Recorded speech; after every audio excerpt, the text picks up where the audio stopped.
जो लोग ज्यादा सोचते हैं उन्हें एक कहानी सुनाता हूँ। ये कहानी पूरा सुन लिए तो चिंता करना छोड़ दोगे तो सुनो।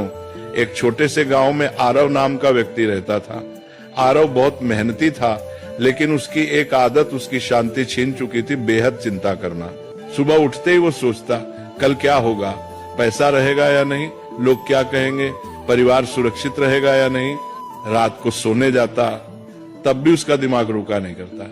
एक दिन अत्यधिक चिंता के कारण उसकी तबीयत बिगड़ गई।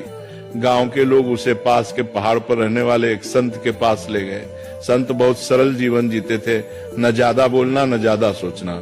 आरव ने संत से कहा, महाराज, मेरा मन कभी शांत नहीं होता, मैं हर समय डर और चिंता में रहता हूँ। संत मुस्कुराए और पास रखी एक मिट्टी की मटकी उठाई। उन्होंने कहा, इस मटकी को पानी से भर दो। आरव ने मटकी भर दी।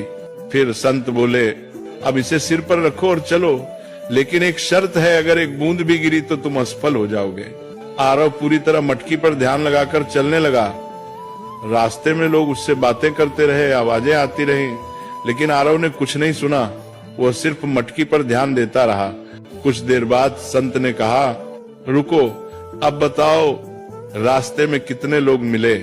आरव बोला, महाराज, मुझे कुछ पता नहीं, मैं तो बस मटकी बचाने पर ध्यान दे रहा था।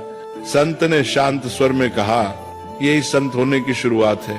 जब ध्यान जरूरी चीज पर होता है तो बेकार की आवाजें अपने आप चुप हो जाती हैं। तुम्हारी चिंता इसलिए है क्योंकि तुम उन चीजों पर ध्यान दे रहे हो जो अभी हुई ही नहीं। फिर संत ने आगे कहा, जो तुम्हारे हाथ में है कर्म, उसे ईमानदारी से करो। जो तुम्हारे हाथ में नहीं, भविष्य से भगवान पर छोड़ दो। यही संत का मन है। उस दिन आरव समझ गया, संत होना जंगल में जाना नहीं है, संत होना मन की अनावश्यक चिंताओं को छोड़ देना है। धीरे धीरे आरव ने चिंता कम की, वर्तमान में जीना सीखा, और वही व्यक्ति जो कभी बेचैन रहता था अब दूसरों को शांति की सीख देने लगा।